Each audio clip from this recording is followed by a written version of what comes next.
Right now, we're asking thousands of Idaho high school students to take a journey to college. But figuring out what they want to do with their lives after high school isn't easy. I think it's kind of a mentality in the culture of Idaho, unfortunately. Going on to a post-secondary education for a lot of families has not been a tradition. I think sometimes people don't realize, living in a small town or something, they may not see quite all of the opportunities that are available to them. They get scared of what am I going to do next with my life? I feel like they think that they have to have a plan once they go to college because it's a lot of money and all this stuff. Yeah, it's frustrating a lot because you don't really know what, you want to sound good to people. You want to get the scholarship, so you don't know what they want. If you apply and it costs money to apply, but if you're not accepted, then it's like a waste of money.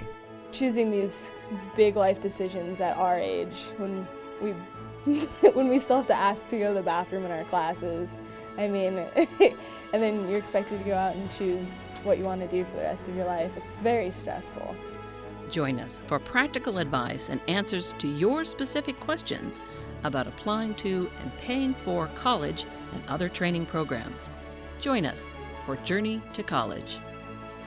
Funding for this program has been made possible by the U.S. Department of Education through the College Access Challenge Grant, the Idaho Public Television Endowment, and the Corporation for Public Broadcasting, and viewers like you.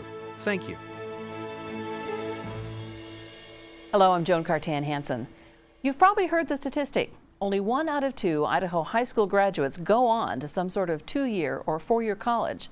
That means Idaho's falling short, and that's got to change.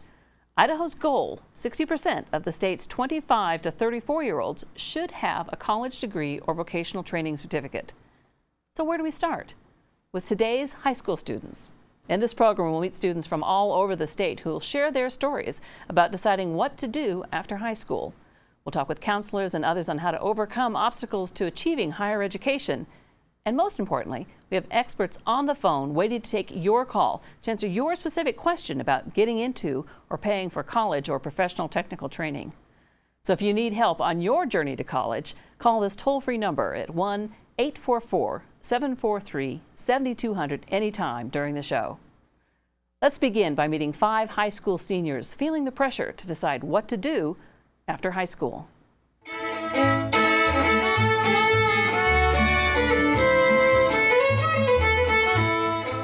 Sandpoint High School senior Brady Lux spends a couple evenings a week jamming with friends.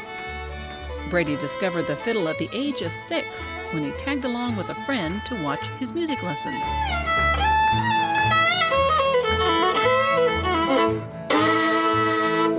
It looked like it was so much fun. And so I talked my mom into letting me take some fiddle lessons from that same gal, and it just took off from there. I just loved it, and I've been doing it ever since. After the jam session, at home in the family garage, another passion, another skill.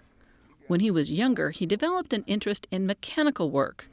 Brady asked his parents for his own tractor. This time, they said no, but he had another plan. If short of getting a tractor or a whole pickup to work on, mowers were something, or like chainsaws and stuff like that, I could kind of pick them up without my parents having too much say in it. Brady's small engine repair shop allows him to earn extra money and get his hands dirty. His proficiency in welding and his leadership abilities qualified him to be his school's student project manager for the construction of an aluminum boat. The whole other level of complexity when you're working with aluminum, trying to get it clean, and the different alloys. Some of them are more difficult to deal with when you're welding. So that's been really a good learning experience. Brady's interested in lots of things, but he's not entirely sure about his ultimate career. I want to have a job where I can be outside, doing something in the woods with the land. That's kind of my direction. And now how exactly I'm going to do that, I haven't quite figured out. I think I'm interested in forestry or agriculture or geology.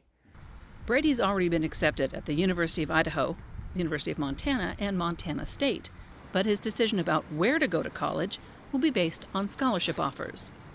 Asked why more Idaho high school students don't go to college, Brady says many have access to jobs right out of high school and don't think long term. I think sometimes people don't realize, living in a small town or something, they may not see quite all of the opportunities that are available to them. I feel like that college experience is going to be very valuable to me just as a person. I think, it'll make me better prepared to handle whatever career I end up doing and just the complications that life will throw at you. I feel like having a college education will make me better equipped to deal with that. Sandpoint High School post-secondary transition counselor Geraldine Meyer says helping students determine their long-term goals is a process that should begin early. I think talking about it, that not necessarily saying you have to go to college, but we want you to figure out something that will give you some kind of skill to make a living wage. It's helping students realize what is a living wage and to help the students kind of find some type of career that will open the doors to making that living wage. For other students, college is an opportunity to build on what they've already learned, to discover a career, or even to help grow the family business. Oh, I just missed. Dallin Brady is graduating from Kimberly High School, and like most seniors, he has a lot to worry about. Right now, it's his FFA project. So what I do is I run a small herd of what's called weather dams is the term that we use, and what that is it's ewes that are bred, and we keep track of their genetics and their lineage, and we will sell the offspring and use them for show. And Dallin is passionate about his work. He's successful at shows, and he's been able to earn some money, but it's not enough. He sees the importance of a college education. For me, I've had success, like you said, but it's really just been in the show ring. And for me, that ends this year because I'm a senior. So my plans and what it really helps me do is I'm going to go major in animal science and be a geneticist, or you could major in animal reproduction. And the knowledge that I have now, I'm going to be able to use in my career, and something that I have a passion for and love doing, that I've been doing for about 5 years now, I'll be able to do till I retire. Dallin looks forward to a degree that will move his farm forward, and he's happy to offer advice to others considering a college education. To just find a passion that you have, no matter if it's not going to be one that's like a doctor or a pro athlete. Maybe it's just something small, fish and game warden, or a secretary, or being with somebody, dental hygienist. Just do something that you love, whether it's helping people or being a school teacher, and go get a degree for that, because in the long run, in the end, you'll be able to do the hobbies and go to a career and have a job every day that you love.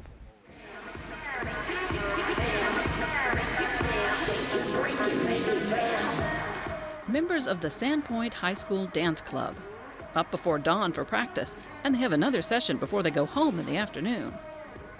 3 dancers are pursuing college with the same sense of dedication, but only one has a clear career goal: to be a language interpreter or cultural consultant.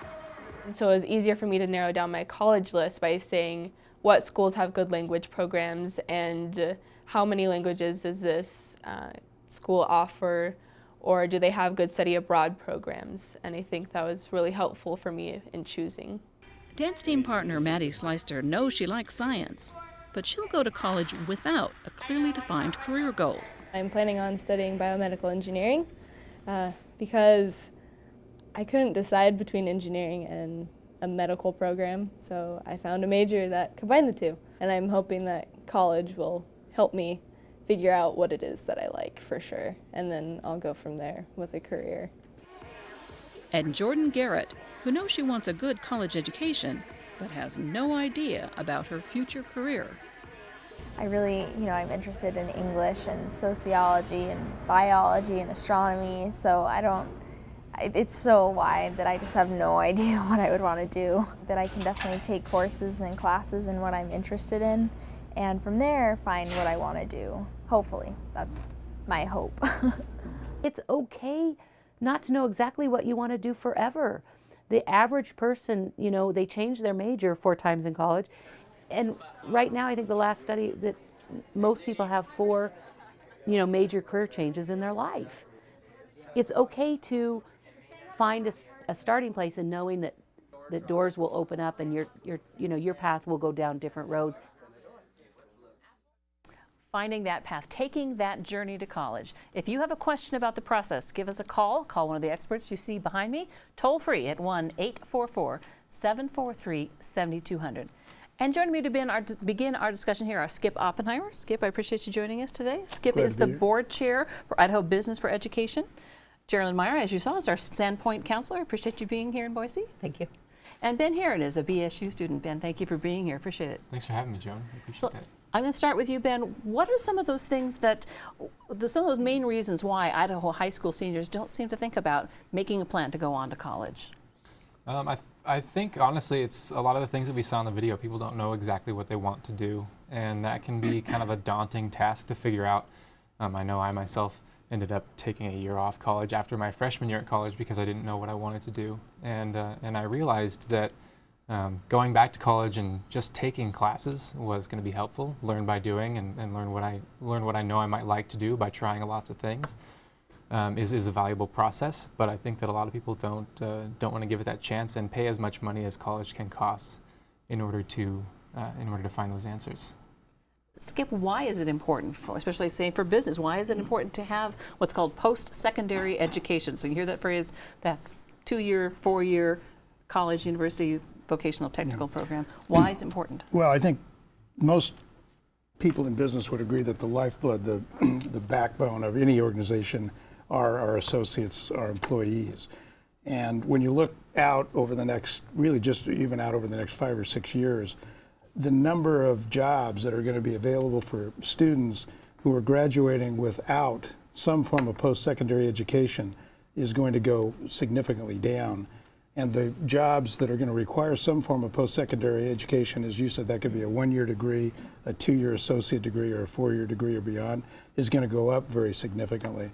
Most of the studies nationally, and we've done the same kinds of studies just to see what does it mean to all of us here in Boise and in Idaho, the numbers are all 60 to 70% of the jobs by 1918. I mean, by 2018. By 2018, going forward just a little further. 2018 will require some form of post-secondary ed. So it's critically important, if I'm a student today, to look at that as I'm looking at my opportunities to compete in the 21st century. And in Idaho now, where are we? We're in the 40 to 50% range. If you look at if you look at 25 to 34-year-olds in the state, just about 40% have some form of post-secondary degree, which means a 1-year, 2-year, or 4-year and beyond. So there's a big gap that we as a state really need to focus on and work hard to fill. And is that a message getting through to students? I think it is. I think some of the things, though, that happen is sometimes students think college and they think that traditional 4-year. There's so many options for students now. It can be a 1-year certificate program. It can be a 2-year associate's. It can be a 4-year and then go on. There's such a variety. I think sometimes they just sort of get a little bit nervous about thinking it's that traditional 4-year degree. And there's great opportunities in those 1- and 2-year programs for students that maybe aren't excited about doing a lot more studying, but want to have some kind of living wage and actually going on and getting some kind of training to be able to start a career. So at what point in high school should you start thinking about what you do after high school? 8th grade. 8th grade, okay, there you go, 8th grade. I think high school is a great time for students to start exploring their strengths. What do they like to do? What are their passions? What excites them? And how could they make that into a career? What could they do? The other thing is, I tell students, they're going to have jobs I don't even know about in their life. Jobs are changing so quickly, it's getting some place to start, and some place to start to be able to launch from. And so finding out that passion and what you can do to combine it to help you get a career. And one thing we heard a lot is that students just don't have any idea where to start. What advice do you have as someone is trying to figure out what to begin to figure out what to do with their life? I would just say try things out, honestly. Spend a good amount of time thinking to yourself, what am I good at? What have I not tried? that I maybe either haven't tried because I just haven't had a chance to, or I wrote it off a while ago, and I might want to look at that again. I think that's a really valuable step. And then beyond that, it's really just about kind of paying it forward and being able and willing to say, I'm going to give some of my time to take a class that maybe isn't going to be my career path, but it's something that I want to try. And then once you kind of open those doors, you'll find out where you can go. Is that the hurdle? You have to, just the being afraid to try? I think sometimes students are nervous that this is the career, I'm going to be this for the rest of my life. And I think there's a pressure to feel like I have to do this forever. And I share with students, there's lots of us that I still don't know what I want to be when I grow up. I'm not sure yet. And so it's okay to not know exactly what you want to do for the rest of your life, that things unfold for you as you go along your path. But to get some kind of training, some kind of education so that you can start that journey is important. Now, not every family has a tradition of post-secondary education, that going on to something. How big a hurdle is it to get over that to encourage, say that times have changed and this is what you need now? One of the things that I think we're seeing in the state and in the country, even our traditional industries, going back to agriculture, all the way to high tech, almost every industry that you look at today and almost every job, again, requires some form of post-secondary ed. So I think the mindset of needing to go on to some form of higher ed is really important for almost any job. And I agree with what was said earlier. Some of it is just trying some things. That doesn't mean if you go into one career area, that means you're going to be there the rest of your life. You can learn something from any step along the way. One of the things we're also finding from a lot of the studies that have been done here over the last several years is that employers are also looking for good communication skills, problem solving skills, critical thinking skills. A lot of those come not only with the education side, but in going out and trying certain kinds of jobs. You're going to learn from that whether you stay in that career field or not. So I think part of this idea of trying some of these opportunities is really an important point. And that doesn't mean you're locked in for the rest of your life. Why should we care if Idaho has a low go-on rate, that go-on to college? What difference does it make? Well, we as a state, to be competitive, require, I think, not only attracting companies, but retaining companies. And for us to attract and retain companies to this state, we've got to have students and a workforce that's prepared for the 21st century.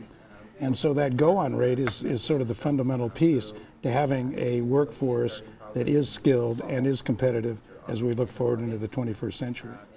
What mistakes do you think students make? And well, I guess I'll ask you, we'll start with you. What mistakes did you make in this process of the beginning out to decide going on to college or not going on to college, or what we're going to do? I think my biggest mistake actually was trying to do it perfect right out of the box. trying to get kind of 100% right out of high school and going to college and just nailing it. And I think that was my biggest mistake, trying to sell myself to a career path and telling myself exactly what I wanted to do and just chasing that down rather than trying things. And I think that's actually what ended up kind of making me circle back and open my eyes to a lot of the possibilities that college has to offer if you don't know exactly what you want to do. Was that year off a mistake, or was that a good thing? The year off was the good thing. And I wouldn't say that even the year that I went and decided at the end to take a year off was a bad thing. That was also a really fortunate happening to me because it helped me realize that I needed to kind of look at my education differently. But yeah, I think overall it's been a great learning process, and I hope to kind of pass along what I've learned through that. So overall, not really any big mistakes, I guess. But yeah, I would just say don't. The biggest mistake a high school senior can make is selling themselves short and kind of pigeonholing themselves into one idea of what they can or can't do. Because I think once we get into college, we start to realize that there are doors that can be open to us that we don't even realize exist, and we wouldn't even think about. Idaho has a lot of talent, like Skip was saying. Not only businesses to come here and stay here, but also businesses that can start here. Idaho has a lot of really, really talented people that might not know they're that talented yet. So I think they should take the chance to find out. And what mistakes do you see in your classroom that you want to tell people to change before they go? Sometimes I think starting, it's okay to start earlier in the process and to at least, start looking at maybe some campuses or some programs, going on tours, talking to people. Every time I go somewhere, I say, well, how did you get to be what you are? How did you learn to be this? And just kind of finding out what options are out there and helping students think about things. And I think not closing any doors. If they really want to go to a high-powered school, great. Make sure they have a plan if that doesn't work out or if it's not financially feasible. I mean, lots and lots of options. I think it's just kind of getting involved in the process. And I think sometimes a teenager, they like to live a little bit in the moment. And so thinking a little bit about what they really want to do and being honest with themselves. What do they really like to do? One of the things we're also hoping, and the community college presidents and some of the university leadership are also pushing this, is to get better information. If I'm a student in high school, getting coaches and people in those high schools provide better information to me as a student so that I've got a little better idea of where are the jobs and what is the education path to get to those jobs, so that I've got a little better kind of roadmap for how to get there. And hopefully that'll be more available to students here as we look forward into this next year or two. And of course, we can take phone calls here. If anyone has a specific question, they can go to 1-844-7200. The good news is that Idaho does have one of the highest high school graduation rates in the country. And we've talked a bit about why going on to college is important, but where do you go to college? What do you do? These are questions that are challenging, and making that transition to college can be difficult. 2 coffees today? But not right now. No? Okay. Just let me know when. Bora High School senior Haley Seymour works at Golden Corral Restaurant in Boise. She likes her job. It's a great place to work. The people are great. Like, everything there is great, but I definitely don't want to be there for much longer. There were times when Haley's parents weren't around very much, so she's learned to rely on herself. She wants to be the first in her family to go to college, but she's not getting a lot of support at home. My parents, they're okay if I don't go because they didn't go, because my dad dropped out in 10th grade, and he's been working since then, just in and out of jobs constantly. Haley believes some kids reject college because they can find jobs right out of high school. Even my junior year, I got so caught up in working because $400 every 2 weeks as a high school student is pretty good. Haley started cutting classes because she was so tired from working, and her GPA crashed. She says she's learned a lesson about balancing work and school and keeping her long-term goal in mind. With hard work and determination, Haley is putting together her final plan for college and has been accepted at Boise State University. But there are still some bumps in the road. Paying for college. I think that's the scariest thing, because I know, that I'll get up and go to class and that I'll do the work because I have to pay for it, so why wouldn't I? But I think the biggest thing is just, paying for it, actually. Anxiety about the cost of college ranks high as the reason some students put off pursuing college or career training after high school.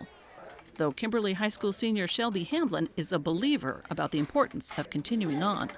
Colleges offer so many opportunities. It's a really great way to broaden your horizons and truly become, a fully educated individual.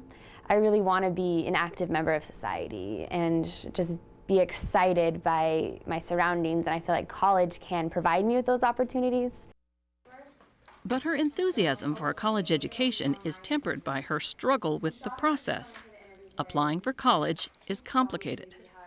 It's a very stressful experience, that's for sure. Applying is hard because there's not just one application. You have to do 4 different applications for the 4 different schools you're applying to.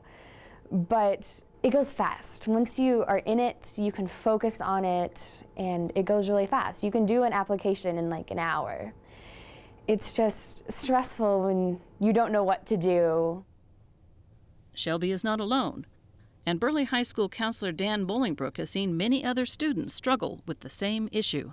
It seems like you talk Facebook and every kid's on Facebook or Twitter or whatever social media, but you ask them to apply to college, and all of a sudden how do I do that? I don't know why they're scared or hesitant to do that, but they almost need someone to hold their hand through that process. 500 miles away in Kellogg, the concern isn't how to apply for college, it's balancing the priorities and needs of student and parent. Do you have an Ace Rewards card, sir? No. Okay. Your total comes to $2.82 out of 5. Like many Kellogg High School students before him, Dustin Griffith works part-time at the local Ace hardware store. But as the owner's son, Dustin has an opportunity to take over the business, a prospect that's important to his father. It is, yes. You know, and I'm hoping he really has an interest in seeing the business continue. It is a great job, and just I enjoy it, working well. I mean, working with the public, meeting all sorts of new people, and it's great to just be able to enhance yourself with that knowledge. But Dustin also has another dream, a college degree in mechanical engineering. It's about career, money, what I want more in life, you know. I just want to be able to do well on my own and then eventually provide for my family. While supportive of his plan to go to college, Greg wants his son to take it slow. I'm actually encouraging him to probably take a year off once he graduates to get his feet into the workforce and actually see what a real job is. It will better him as a person and give him a little bit more experience, so when he goes to college, it might give him also the ability to decide what he is really going to do. I know school will be beneficial to him, but there's a lot a person can learn with hands-on experience. I get more knowledge shared to me by my customers. I've learned more from customers than I actually have learned in school. Just because I want to try something new. This is all I've ever done. This is my only job that I've ever had. So I want to get out, try something a little bit different anyways. It's a great job. I enjoy doing it. I mean, good pay, good hours. I just enjoy it. And but I want to get out of here right now and go explore in college. Kellogg teacher Wayne Pfeiffer works with many senior students in his government classes and cautions that kids who take a year off of their studies have a tough time getting back on track for more education. I see that some of them go like, I want to get done with high school, I kind of like to take a year off, just kind of relax and get a part-time job, full-time job, save money up, go to college. And I've talked with kids that when you take that year off, it's pretty difficult to go back. So school counselors are those on the front line in this effort to get high school students to go on to a college or professional technical training. We are now joined by 3 high school counselors. Corey Fortin is a counselor at Parma High School. Geraldine Meyer continues with us from Sandpoint High School. And also Robbie Krups is a counselor at Capitol High School here in Boise. Ladies, thank you for being here. I appreciate it. Thank you. So let's talk about this time about why those students don't go on. We heard in the video that the students there were different issues for the reason. What do you typically see in your different parts of the state? I think sometimes they don't go on because they don't think they can come up with the money. Sometimes nobody in their family's gone, and you know, what the education their family got or the lack of education was enough for them. And they talked about taking a year off, and sometimes they think they're just going to take 1 year off, and it turns into 10 years, 20 years, and then they never go. I think sometimes they're not sure exactly how to. And I think sometimes, as wonderful as technology is, sometimes it's, I think, made this process a little bit harder in that there's so much information. It can be overwhelming. So much out there. Yeah. How do you even figure it out? And how do you start? And so I think sometimes it's just a little bit overwhelming. Well. Yeah, I would definitely echo that. There is definitely an overwhelming feeling for a lot of students. They don't know how to begin. They don't realize necessarily how easy it is to go onto that college's website to do those applications. If they've never had a parent who's gone on to college, they don't understand that whole process, and they don't have the support of their parents to be able to do that necessarily. Their parents may say, yes, absolutely go on, but where do you start? and many times parents don't know those kinds of things. Well, one place to start is by talking to our experts. They're here behind me. You can answer any questions about the application process, where to find the money, how to decide where to go, what to study, and we do have Spanish speakers available. So if you have a question, give them a call toll free at 1-844-743-7200. We talked a little bit about the gap year. I mean, Ben took a year off. We talked about that. Another parent is assisting that. I just want to toss that one out quickly. What do you think of that gap year? I think gap years can be great if they're truly planned out and thought out. If I'm going to go be a nanny for my aunt in Georgia for a year, or I'm going to go on a Rotary exchange. I think if there's kind of an end and a beginning, I've applied and I've deferred my admissions. You can do that to colleges. You can go through the whole process and then ask to defer your admissions. Some colleges and universities will do that for students. So I think if it's kind of planned out, I think a gap year can be great. But I find that a lot of our students say they're going to take a year off and then it just, life happens. And they just get a truck payment and get a, different kinds of things happen. And heaven forbid, a girlfriend or a boyfriend. Things just happen. I think a lot of students too, they'll say, well, I'm going to take off a year so I can earn money for college. And then as Corey Lynn said, that no, that doesn't happen. They start making those payments on things, get an apartment, and it just winds up not being that way. So one of the things, if my students start talking about taking a year off, what I encourage them to do is maybe take a class or two at our community college or to Boise State. Take that and stay in the academic mode so that you remember what it's like to open up a textbook and to take that test. Stay in the loop. Stay in the loop. We're saying the same things. I think the biggest thing I see is they take that year off and then they end up having a phone bill and a car bill. You know, they buy a car and life just starts to bury them, and then they don't go to school. So let's jump from that gap year and just like, okay, we're gonna go into that process. Where do they start? Where do students begin the process of applying for post-secondary education of some kind? They start by looking for a school and a program that interests them. Right. And I think often once they find a school, or they're so afraid to apply, they think it's this big scary process, and it's actually a lot more simple than they've made it in their heads. Okay, well, how tough is it to apply to let's start with just an Idaho. You go to an Idaho 2-year or 4-year college. Application is great. It takes 25 minutes. It's very doable. It's very easy. I think there's also a lot of anxiety. I think parents mean to help and be well, but why aren't you getting letters of recommendation? Why? What about your essays? Well, if you're applying to many Idaho colleges, you don't have to have an essay or a letter of recommendation. And so I think there's so much information and so much anxiety around it that it gets to be a bigger, scarier thing than it needs to be. And I think also helping students think about some options, and that really the fall of your senior year, apply to some places. You don't really need to decide until the spring of your senior year. Right. You create some options. So how is the process different from when we applied to school? Now, you're younger than the rest of us, so how is it different? The internet is definitely a difference. You know, we didn't have the internet at the time to go and investigate colleges and to apply online. We had the paper, and we had the college catalogs, and we had to go by hearsay of what a lot of other people had to say. Now students have the internet, and I think colleges are reaching out in a lot more in different ways.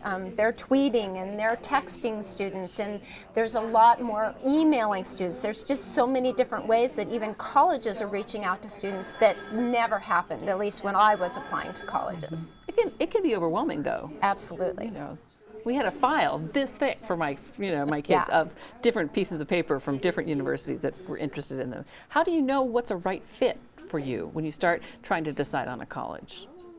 I think you have to imagine yourself there. You need to decide what size of school you want, what type of programs they need to offer, and what type of student you want to be. Sometimes the idea of going to college and being a traditional student is very important. So some schools might not fit them very well. And is there a difference between applying for a 2-year program versus a 4-year program versus a professional technical program? There can be differences. Many community colleges are quite easy to apply to. They have different deadlines than 4-year colleges. As 4-year colleges get more selective, they're going to require more things of students, applications, maybe letters of recommendations, higher test scores, higher GPAs. So as you get more selective, they're going to be asking for more things from the student. And I think that's where a lot of people get confused, is that they think everybody is asking for that, when a simple application to CWI, to Boise State, is quite simple to do. And there's things you can do even before you apply for college to improve your college chances. Dual enrollment classes. What is a dual enrollment class? So a dual enrollment class is where you're earning high school credit and college credit. And it's a great program, and the state is now even helping students junior and senior year. They've allocated funds to it, $200. It's called the Fast Forward program, $200 for juniors, $400 for seniors. And students can they can take English 101 at our high school and earn college credit for that and earn their high school credit. And so it really helps students get a taste of a college, and they're sanctioned by the colleges, so it's a college level class. They're expected to do college level work. They're treated as college students. Their parents can't call in and ask about, they're assigned as like a college student. And so it helps students. Plus it helps them build some strength, some success, some knowledge that I can do this in the safety of their comfort zone at their high school, and then they can start college with some credits and get ahead. Which really saves you money. Saves you money. Great. And advanced placement. You can do the same thing. There's a lot of programs. Professional technical, for those students, can earn professional technical credits that can transfer to their program. So it's great. Now, and are dual enrollment classes available everywhere in every high school in Idaho? Oh, not necessarily, okay. But most high schools Most do high schools. have them. So check with that.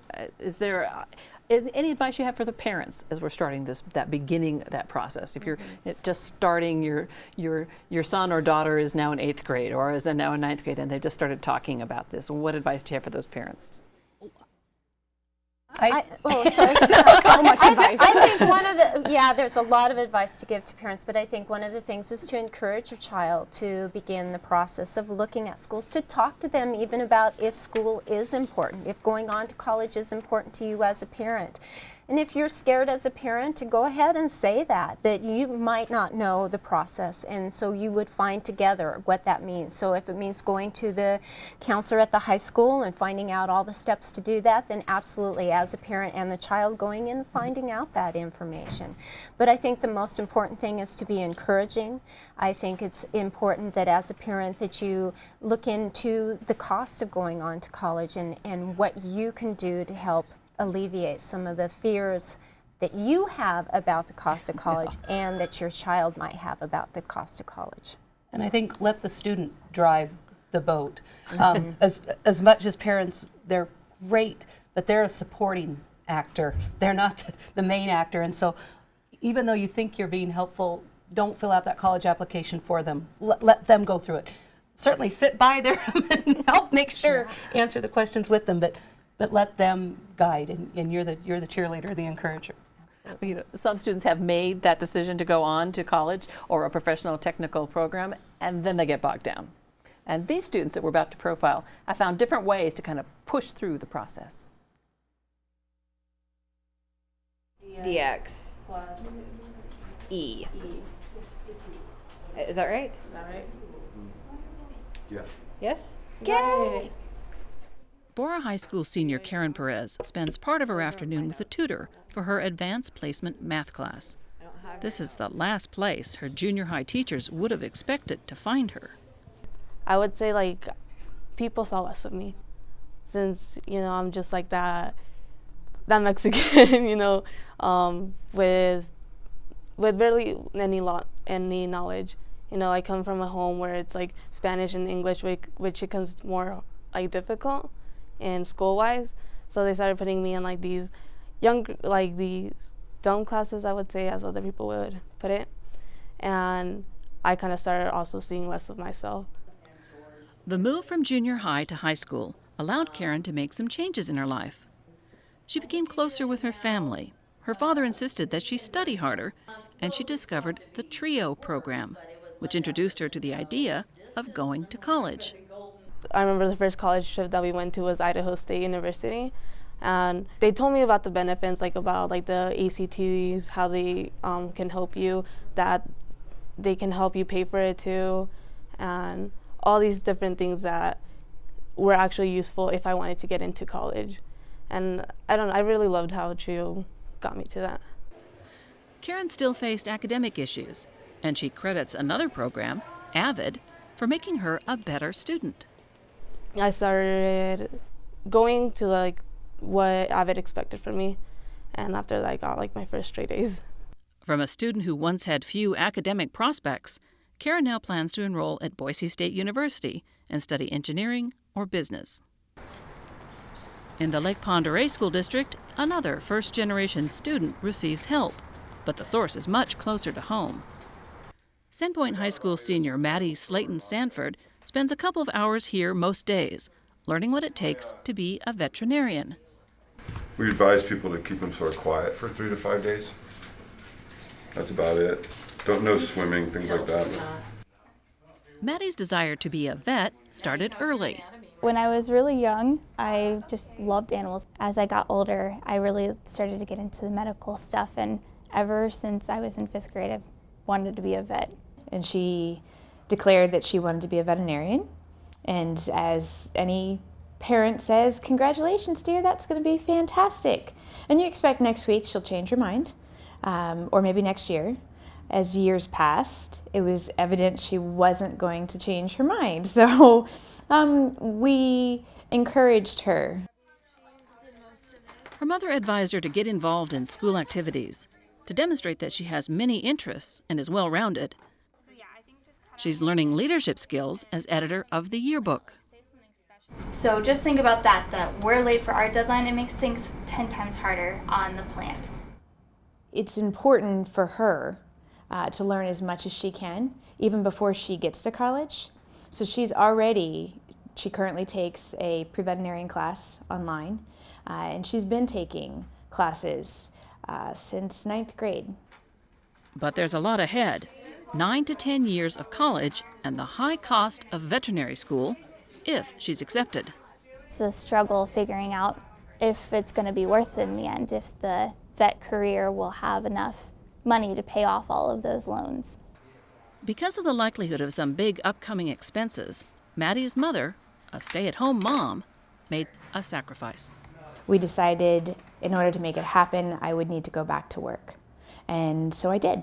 I started with Sandpoint Property Management in June to begin the journey of saving and being ready to write that first deposit check for her school. It was definitely touching that she is willing to do whatever it takes to make sure I get to college. In some ways, I was also kind of upset that that's what it required. The job I wanted to do has to require her to go back to work, because now she can't give my brother the same thing she did me, not working all through high school. While Sandy works, Maddie makes dinner and does the household chores. Her whole family is committed to making her childhood dream come true. She will not fall short of it, absolutely. She is determined, and she will succeed. South of Sandpoint, in the Silver Valley, another student has different career aspirations. It's not college, but a professional technical training program. Described by his counselors as the quintessential Silver Valley kid, Kellogg High School senior Corey Nelson also works after school at the local Ace Hardware store. He enjoys it. It's a good job, but it's not what he wants to do for the rest of his life. If you work hard, it's kind of job security. You don't last very long if you don't work, but it's definitely not a career or something that you'd want to spend the rest of your life doing, at my level anyway. Corey believes that many high school graduates here don't continue their education because they're tired of being in a classroom. But he says education is probably more important now than ever. Employers don't want to hire somebody that dropped out of school. They'd rather hire somebody that went and got a degree in something, and more education the better. I haven't really ever wanted like a bachelor's degree or anything because of what my interests are. I want to work with my hands and more physical labor type stuff. We have a lot of people that want to go into welding and fabrication, carpentry, all the hands-on type. I don't see a whole lot of kids around here that want like the office or desk jobs. High school counselors say professional technical training is becoming an increasingly important option for Idaho students. Consider those careers that are 2 years or less, and just pick something. Doesn't mean you have to be that all your life, but just, pick something that you might have an interest in, and at least that gives you a start. Because I do know that once you get a certificate or, an associate's degree or something like that, it opens the door for your future. I have high hopes for everything. Everybody wants a successful life, We don't want to, if we can help not having to work $8 an hour jobs for the rest of our life, struggling from paycheck to paycheck. Although the mining industry has traditionally provided high-paying jobs to the Silver Valley, Kellogg High School counselor Carol Roberts says an increasing number of high school students understand those jobs are disappearing and that continued education is a necessity. But I really do believe that students are finally realizing that I can't make it on a high school diploma. I mean, that's one big change I've seen since working in the school district. I started in 2007 working with kids, and you hear more of them realize that I need to get some kind of training. However, I'm going to do that. And Roberts and other counselors agree that professional technical training provides an important option for post-secondary education. So there are lots of different options for post-secondary education. So if you have a question about getting into college or a professional technical program, call one of the experts behind me, toll free at 1-844-743-7200. And we also have Spanish speakers available. So we're going to continue our discussion with our school counselors, and we're adding one more guest. Julie Boo is the director of the TRIO program at Boise State. Thank you, Julie, for being here. You're Appreciate welcome. it. Thank you for having us. First, explain what the TRIO program is. The TRIO programs are federally funded programs that are here in Idaho. There's actually 7 different programs, but they serve students from pre-high school, which is the Talent Search program and the Upward Bound programs. And then in college, we have the Student Support Program, a Veterans Program, and program designed to help students who want to go to graduate school. Primarily students who are the first generation in their families and limited income students. And they're based mostly out of the 4-year colleges. So at Idaho State, we have programs, Boise State, University of Idaho, Lewis Clark State College, and NIC also has a program. Okay. Let's talk a little bit more about this, the applying, making that jump. If you're going to, what sort of careers are we talking about when we're looking at professional technical? Anything from welding to auto body, surgical technicians to horticulturists to aerospace technology, wide variety. Culinary arts, that's a really big one as well. Wide variety of programs. I always encourage my students to look at those the majors that are at those professional technical, because it's amazing what is there. The Idaho provides a wonderful education even in the professional technical areas. What makes a good application, a good college application? Well, we've talked about how a lot of the applications are basic, so capitalize your name and your street address. There you go. That's my advice. But I think they want to get a taste of who you are when you're writing an essay. They want to hear that you're a quality person, and they just want to understand a little bit more about you. Okay. Overall, strength of high school courses, curriculum, your overall, what kind of courses you've taken to prepare, and then go on, and then some use some of the SAT or ACT scores. It kind of, every school, some schools just have a rubric. This is your unweighted grade point average, these are your test scores, you're in or you're out, or you're in the gray area. Some have, they give points for their letters of recommendation, their essays, the activities they're involved in. So it really can range. How important are those extracurricular activities? They could be really important not only for the college application but also for scholarship opportunities as well. So as the college gets more selective in their process, they're going to require more things of the student. They're going to require higher GPA. They're going to require more challenging courses. And then they're going to be looking at those extracurricular activities, whether you've been involved in your school, maybe involved in your community, trying to find out what your passion is to see if you are the right fit for their school. I think students sometimes forget extracurricular activities include things like working with your church group or working, I mean, there's stuff that you just do in your normal life that you don't think that you should put on that college application, but you should. Yeah. Absolutely. Our staff works really hard with students as part of the program, in-service learning programs, because sometimes students want to volunteer, but they're not sure where to start. So we participate with local things like Break Up Boise, just bringing the students together, and that's oftentimes the first place when they volunteer, and then they realize that they can be part of that activity in school or out of school. But I was also going to add that also the most important thing on the applications is to meet the deadlines. Yes, the deadlines. Okay. Where do you find the deadlines? Go to the college's website. They will Okay. have that information for you, and in many of their brochures that they have, they will let you know when those deadlines are. And sometimes there's more than one deadline. So how do you know, I mean, what advice do you have to keep kids organized? I tell them to make a list, find all the deadlines for the colleges they're applying to and the financial aid and the admissions deadlines, and make a list and start a binder.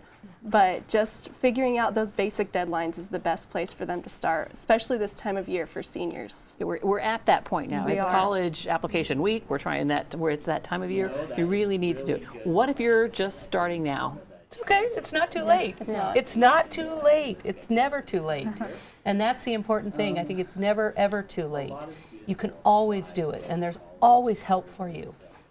There's lots of people in your community, in your school that want to help you, and the colleges reach out. So I think it's kind of going to someone and saying, I need help with this, and whether or not deadlines are coming up, and what's important for that is kind of the financial aid piece. They call it a priority deadline, and that you can get accepted later, but a lot of the free money is given if you meet that first deadline. So we're going to talk about money in our next episode, but let me ask you about free money, because that sounds great.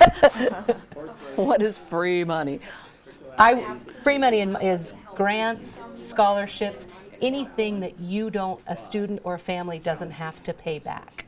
Woohoo! So that, There we go. would be basically grants and scholarships that students have earned. And it's there are scholarships for students that have been in 4-H and are going into a welding program. I mean, it's wide open.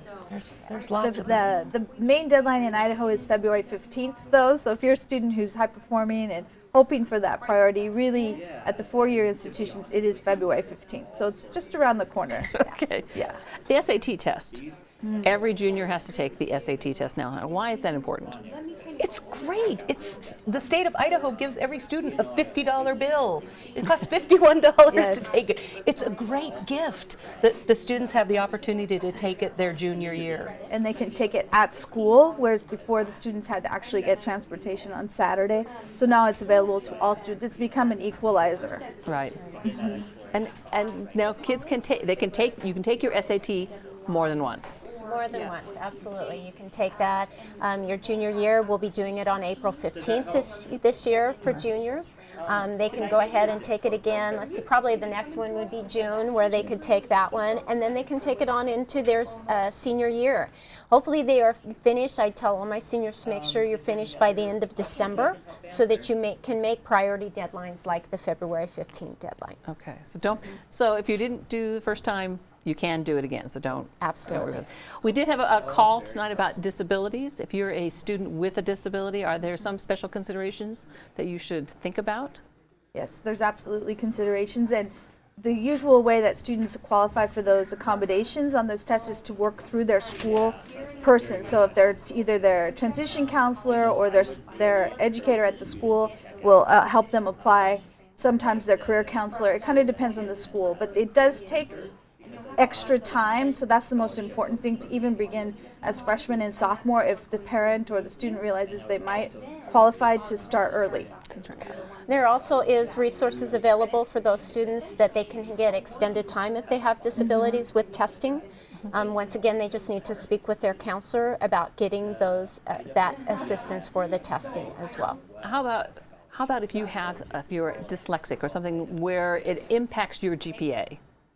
If you have a math anxiety, there's some there, or even if you just didn't do as well, if your grades are not as good, is a 2-year or a 4-year program still an option? Absolutely. Absolutely. Oftentimes with students who have special circumstances, they will work with the college that they're going to, and sometimes they can fill out a special circumstance form, or there's ways, but they usually need to contact the college where they're planning to attend or they're applying to, and they can work with them on those forms. Usually they do need to meet those regular deadlines, but again, working with the counselor at their high school is a good resource, or their classroom teacher that they work with at the high school. And they can always include a letter in every admissions application. You can always, if you can't attach it online, you can send it in, and it maybe explain something, or maybe something happened in your family and you had a dip your sophomore years. Maybe you were an AB student, and then all of a sudden sophomore you had, C's, D's, and maybe an F, and maybe something happened really in your family or something, and then you climb back up. It's always good to kind of be able to explain that.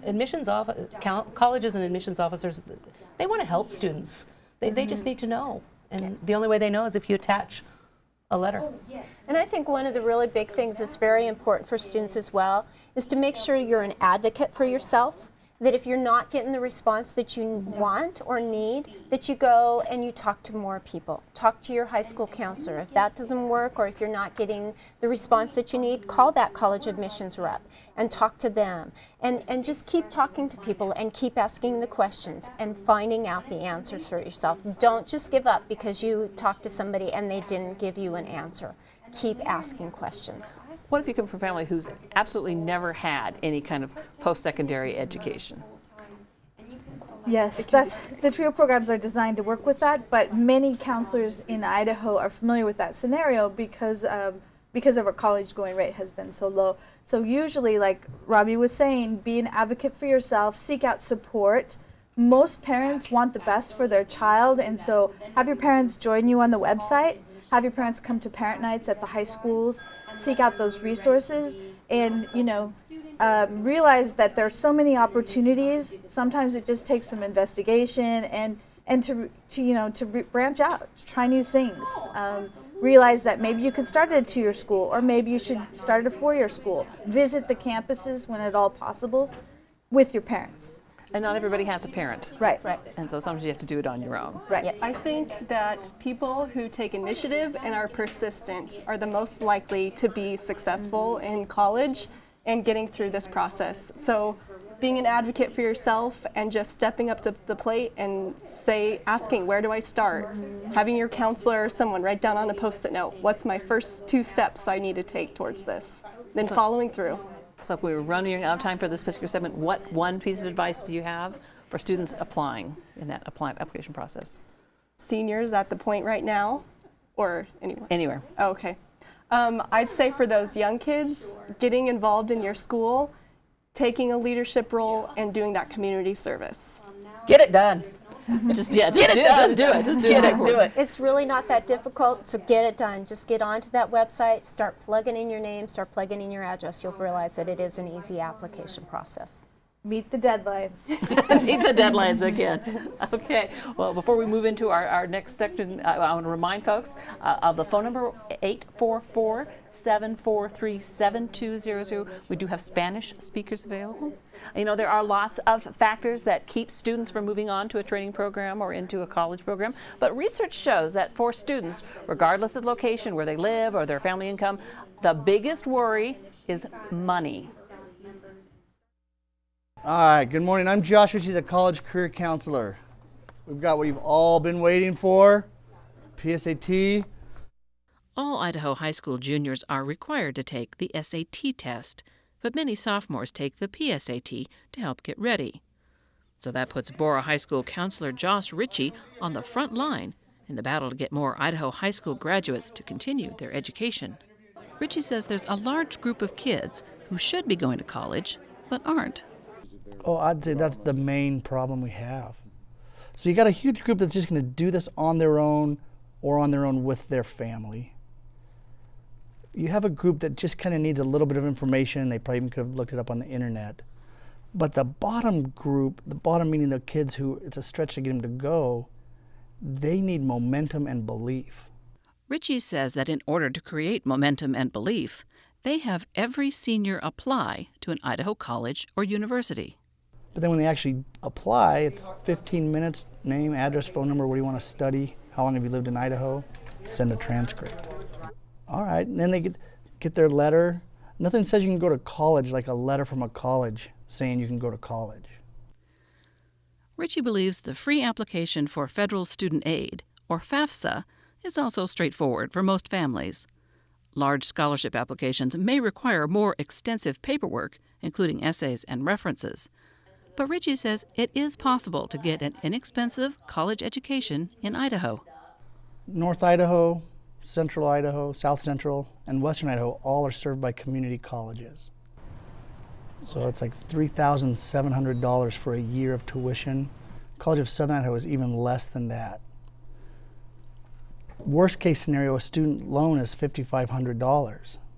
So everyone can go with their student loan. Richie says low-income students can receive Pell Grants. And he adds, students with poor grades can effectively start over academically at a community college. If you have a belief, whatever the belief is, you find evidence. So when there's an article in the paper about how 5% of the kids got into Stanford and how hard it is to get into college, ugh, I knew it. Or how expensive college is. There's colleges that are over 60 grand, ugh, yeah. It just sort of all feeds into as evidence. Next year, the school will require students to fill out financial aid applications in addition to college applications. See kids running down the hall with their College of Western Idaho acceptance letter. It is the coolest moment because the other group, they're excited about getting into a school that's one of their choices. This group, it's a change in the belief that I can go to college. But some students, like Burley High School senior Bethany Jensen, are reluctant to even consider debt as an option. Debt scares me so much that I'm never going to get out of it. It's always going to be a repeated process that I just have to repeat over and over again with interest that is added onto it. It just scares me that I'm never going to get out of debt, so I want to avoid it as much as possible. Ask Bethany what could be done to avoid debt. She says there are no easy answers. Probably going to find a job on campus or find ways to save up and earn money as many ways as I can, but I definitely want to graduate debt-free.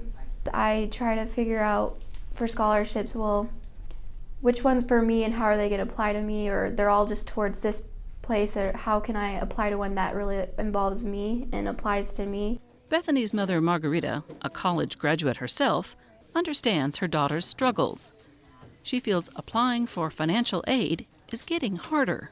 When I went through, it was a little easier. There were grants, there were scholarship programs to enter into college, and now it's getting less and less for them. It's getting a little bit harder and more difficult for them. When asked what parents should do to help students prepare for college, Margarita has this one piece of advice: start early. They shouldn't be scared. They should already be planning when they're very small, a program on working, teaching them to do odd and end jobs. Saving money is so important. Setting an example at that and being able to teach them the importance of saving money. Parents Kip and Tanya Thompson cheer on their son Derek. Not only does Derek work hard on the court, he's also been working hard to save for college. We move mobile manufactured homes, and we have rentals over in Jerome that we work on, and I've saved up around $10,000 into a savings account.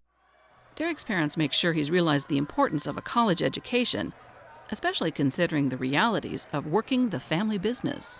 He's always been really good about saying, you know, this is nice for now, but you need to think about your future in this job. We were fortunate enough that it supported our family and we were able to make it work, but in the future I don't see that happening. So it's not really something we can pass on to the boys and then have them support a family. Even though he has money put away, Derek is worried about the cost of college. Maybe the most frightening thing to be at college would be the fact that you're on your own. You have to pay for yourself. That's been my main concern, the money. Like, people always say we can go and visit this and we can go out and party and stuff. And I think just financial problems is what I'm mostly scared about. To overcome those fears, Derek is taking other steps to prepare. He studied hard to maintain his 4.0 GPA and participates in many clubs. I've applied for scholarships, and through my ACT scores, I've also been eligible for a certain amount of scholarships for ISU and Utah State. By saving early and working hard to get good grades and scholarships, Derek is ready to start his journey to college. And he has some thoughts for other students. I would advise them to take those take as many advanced classes as they can, dual credit courses if it's available, and also be involved in club work and extracurricular activities like sports, because that looks good on scholarships, and it also introduces you to a bigger environment of more people that you would be associated with. Now, because we're going to start working on the money side, start focusing on the money side of that process, I've been joined for 4 new guests. Let me go ahead and introduce them. And we've got Joy LaRue is the Scholarship Program Manager for the Idaho State Board of Education. Thank you. Adrian San Miguel is the Coordinator for Professional Technical Advanced Opportunity in Idaho. Appreciate you being here. Thank you. Nicole Roseberg is the Interim Director for Admissions at Idaho State University. People want to know you since you can get them into ISU. And Julie continues with us from the TRIO program. Thank you for being here. Now, we do, of course, have people standing by on the phones to answer your questions. Go ahead and give us a call. And Julie, if you'll do it in Spanish for me, I'd appreciate it. Hola, buenas noches. Tenemos gente aquí contestando sus llamadas. El número es 1-844-743-7200. Aquí están gente contestando llamadas sobre la universidad, ayuda de dinero, becas. Thank you. I appreciate that. You know, my German does me no good sometimes. Let's get the money questions going on. How expensive really is a 2-year program and a 4-year program here in Idaho? It's hard to compare. Let's just do tuition, not the cost of living, room and board and that, but just tuition. So at ISU, what is a 1-year tuition at ISU? It's a little over $6,000 for the full year. $6,000 for the full year. And how about a professional technical or a 2-year? Typically at a 2-year community college would be a little over $3,200 for a year tuition. So if you're going to go to school in Idaho, that's about what you need to budget per year, plus room and board and books and along that line. So okay, so that's the tuition. Even that amount of money, people still fear debt. How do you answer those people, the parents and the students, when they say, debt scares me? Well, you have to just really look at your situation and see that the value of your education is really going to help you overcome that debt, and you have to make a plan to repay all of that debt. And and if you have a clear plan, then that will probably help relieve some of the fear of taking on some of that. And I think it's just looking at the bigger picture, seeing them with the career opportunities that they have and the employment that they have, and that's where understanding the job outlook, the high demand or skill that's needed for those professions, seeing the income that you might be able to, doing some research with that, whether with career information systems or going to your counselors, being educated on what that may mean temporarily right now is getting on that debt, but knowing long term down the road it's going to be a good opportunity for them to grow on. And I would also agree with both Joy and Adrian, but I would say I would look at it as making an investment in yourself. So debt isn't always bad when you're making an investment. Yes, and many families realizing that if you get a 2-year degree, you have between 4 and 6 years to pay that back, and then with a 4-year degree, usually 6 to 10 years. And there's all sorts of repayment programs, like if you're going into nursing or teaching in the STEM field, science, technology, engineering, and math. So there's many opportunities out there for students who are looking for careers where they're serving people and in rural places like Idaho. So we do the same thing. We talk to the families about an investment in yourself and in your future and all the possibilities and help that there is in order to pay that back. I don't want to belittle it, because that debt, it's you hear the numbers. The average student coming out of a college is $20,000 to $40,000. That's the average. I mean, there's a continuum, so you can consider that as a problem. Let's talk about FAFSA. We're coming up on the FAFSA. What is FAFSA? So the FAFSA is the free application for federal student aid. And the key word is it's free. So students need to go to fafsa.gov or fafsa.ed.gov in order to fill out the application. Don't go to fafsa.com. Right, because it's a commercial service. So watch that little end on your URL. That's right. Yeah, so if it's asking for your credit card number, exit out of it and go to fafsa.gov to fill out the application. But the FAFSA opens up the doors for different types of federal aid. So grants, which we talked about earlier, which is free money, they like to say. So free money, work study, as well as loans. So let me ask about work. What is work study? Like doing a part-time job. A part-time job while on you're campus. on campus. Yep. Okay, and so that helps defer some of the cost of college. Okay, and the college arranges that. Yes. Okay, and a Pell Grant that's the free money, The but free that's money, for low income. Right. Pell Grants is for families who have high need, and that's determined on the FAFSA why it's so essential. And again, we talked about priority deadline. That is February 15th for the 4-year schools in Idaho. And so the Pell Grant, the maximum amount is about $5,600. Families may qualify for the entire amount or for part of that. And it really depends on your family's income. So for next year, it'll be the income from 2004 and the family size, as well as some other factors such as the age of the parents and how many, how much they have in investments and things like that. So the FAFSA is really the essential first step. So and every parent of a child who's going to college, regardless of your income, should fill out the FAFSA. Yes. Yes. Absolutely. And you can actually apply for and list more than one school on one FAFSA. So you're filling out that one form, but you can send that information to multiple schools if you're looking at different options. It's a great way to get that started and look at different college opportunities. Well, let's talk about scholarships, because that's where the money comes from. You're the lady in charge of scholarships. What scholarships are available in Idaho, as the state of Idaho? Well, our biggest scholarship is the Idaho Opportunity Scholarship, which the deadline for that is March 1st. Okay. And they also must do the FAFSA by March 1st. Requires a 3.0 unweighted GPA, and if you're going to one of the 2-year schools, one of the community colleges, you just have to be in 9 credits each semester, and if you're going to a 4-year school, you just have to be in 12 credits. So you can work. There are people who work and go to school can still get the scholarship. And the application online, it's not that long. It's very easy. It's very simple to fill out, and I mean, it's a really great scholarship program because there's not a whole slew of requirements. You don't have to do the essay. Yeah, and we also have a Governor's Cup application up right now, and the Schutte Family Scholarship, which is available to Emmett High School students. So what advice do you have for parents and kids who are searching for scholarships? It is an intimidating process. I've done it. I know it takes a lot of time. What advice do you have? I think counselors have a great opportunity of providing information of scholarship opportunities and dates. There are a lot of nights that school districts provide parent nights, information on those opportunities. And then of course just connecting with college reps.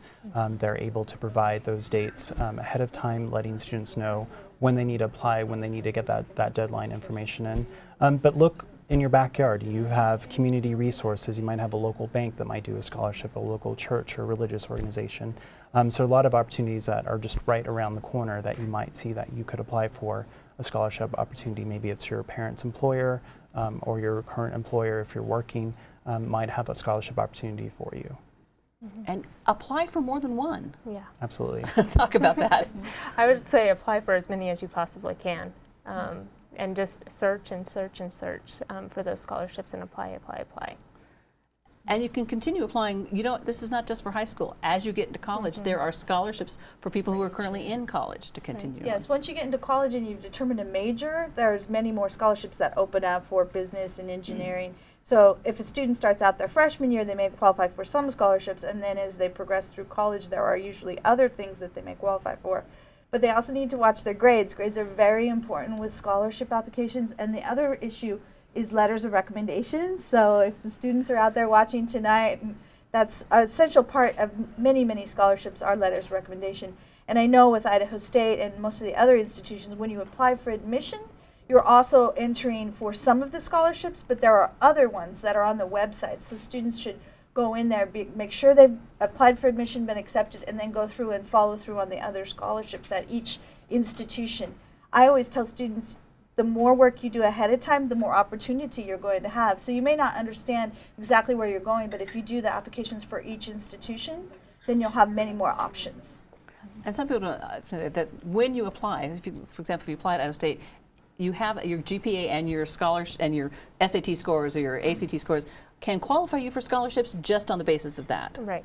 Yeah. So we have merit scholarships that if you apply by the February 15th deadline, then we look at your GPA and your test scores and we match you up and we give you a scholarship dependent on that. You don't have to fill out any other scholarship applications or anything like that. Your application for admissions is your application for scholarships. So. How do you get kids over the intimidation of okay, this is paperwork and you have to keep track of it and you have to keep track of the deadlines and you have to keep track of the paperwork. What advice do you have to keep kids on track when it comes to getting money for scholarships? One thing I always tell students is to think of it in terms of, you know, if you were to win a scholarship, all that money is coming back to you for very little work. So if you put a few hours of work and you get a $3,000 scholarship, and then I usually get those looks of, oh, yes. And so there could be a very high return rate.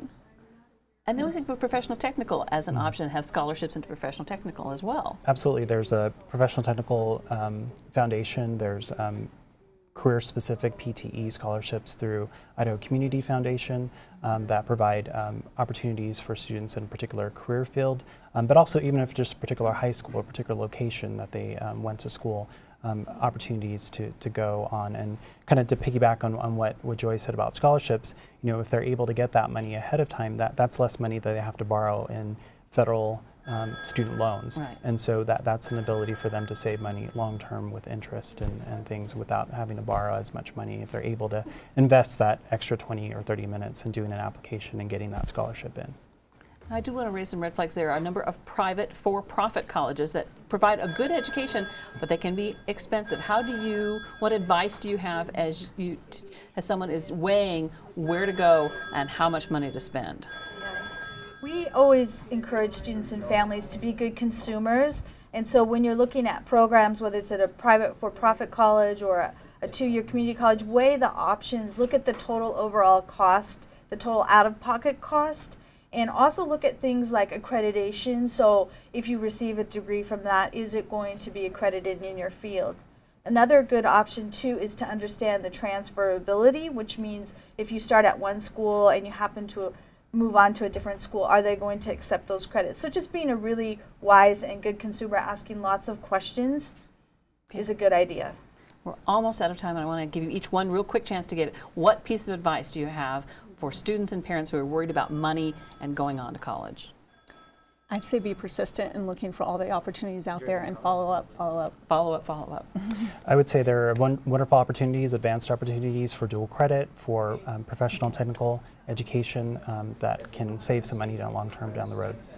I would say getting with your admissions reps from your different colleges that you're applying to and just having those conversations with them and getting all the information you can from them. College education is still very worth it. Okay. Before we end tonight, I want to make sure we share some successes. We do have success stories, and it is possible to make that journey to college. University of Idaho senior Sarah Lanier shows a family from Spokane around the Moscow campus. After 5 years at the University of Idaho, she knows her way around. You don't need to go out and buy your own printer. You can just use ours, and they're located all around campus so you can use them. Sarah has a long list of facts and figures about the university's campus, but her first piece of advice to high school students is to keep their options open. They always say, well, do I need to know what major I am? And we're like, no, you can be general education or something like that. You don't have to know what you're doing. You can take a bunch of different classes. It's good. It's good for you to explore. It's good for you to go out and see different club activities and say, wow, I really love working with people, or no, I really don't like working with people. Like, getting to know your strengths and weaknesses is really important. High school students are concerned about changing their minds after they've started their studies.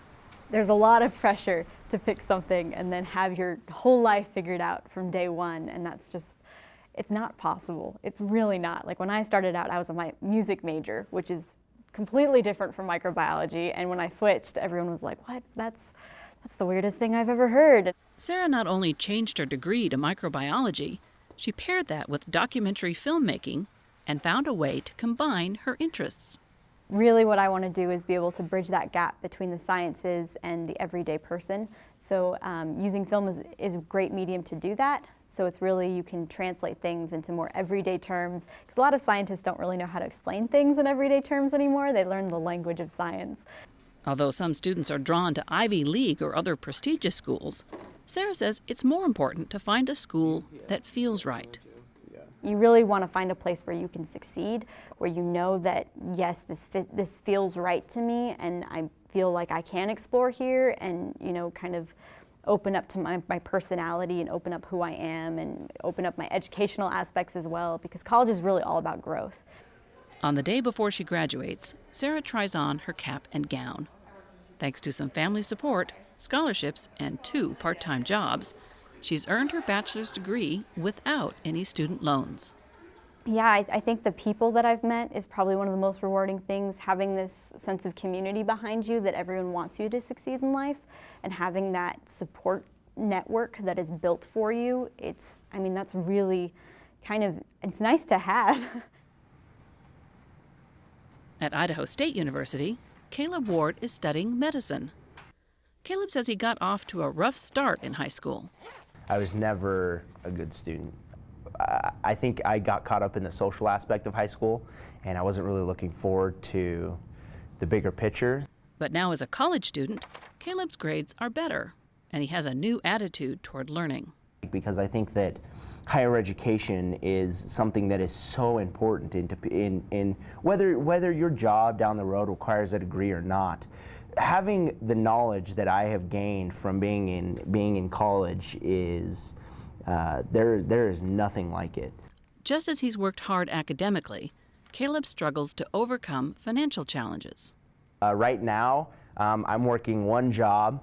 My wife is at home pregnant, and I am the only one who's paying for the bills, and I have no problem doing it. Especially when I learned the amount of money that FAFSA is willing to offer with Pell Grants and subsidized loans. There's no question in my mind that if you want to be able to go to college, there's a way to go to college. For Caleb, college has been an education about more than just academics, a lesson he's happy to share with high school students considering their journey to college. If I had something to tell any high school student that was thinking about going on, there is absolutely no doubt in my mind. Go on, do it, at least give it a shot. I promise that you will not regret going to college. It'll be one of the best things you've ever done. Even if you don't need it in the job that you're looking for, there is something that everybody can gain from being in college. College of Western Idaho student Margaret Slater heads to the library to study for her final classes in her 2-year degree. She feels good as she nears the end of her journey to college. I'm so in my element. I am really starting to get even more excited about my future. I can see the light at the end of the tunnel, you know. As a homeschooled student, Margaret turned to CWI to earn her GED, an experience that changed her life. I think after the program, the GED program, having that sense of accomplishment, it pushed me to think, well, what else can I do? What else can I do? Getting a degree wasn't easy, especially when she became a mom. I could have really just quit, dude. I could have just thrown in the towel because I was afraid. You know, fear does that. Where you have to overcome that fear is you really have to sort your priorities out. You know, for me, it was my son. I want more for this little guy. I want to transform myself for him and for myself. And a 2-year community college degree was exactly the program for her. I feel like that with a 2-year community college, they really embrace, like, they get you. They get you. You have hardships. You have this and this and this going on. Let's help work it with you, okay? Because they want your success so bad. You know, they believe in you. Margaret feels students don't often see the financial benefit of a community college. First of all, you're going to get a lot of your classes done here that you would be paying out the nose for at a different university. See, there is just so much available to students at a 2-year college. If you can go to us just straight on, you know, whatever floats your boat, whatever is, you know, best for you, that's for you to decide. But I feel like it's worked very, very well for me. As Margaret looks back on her journey, she's proud of what she's accomplished, and she hopes she can make a difference. If somebody came to me 2 years ago and said, you're going to do this in 2 years, I don't even know what I would have said. I would be speechless. It's a power of attitude. It's a power of reaching deep within yourself and just grabbing life by the horns. Do it. Just do it. You can do it. So whether it's a 2-year program, a professional technical program, or a 4-year college or university, it is possible for almost anyone to attend. So help is out there.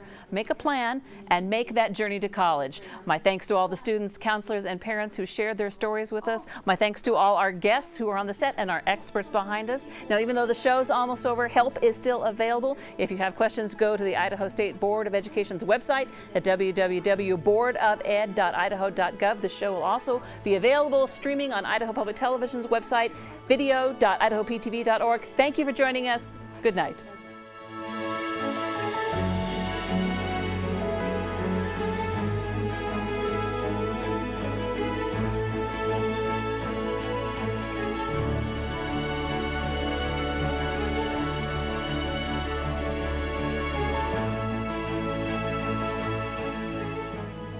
Funding for this program has been made possible by the U.S. Department of Education through the College Access Challenge Grant, the Idaho Public Television Endowment, and the Corporation for Public Broadcasting, and viewers like you. Thank you.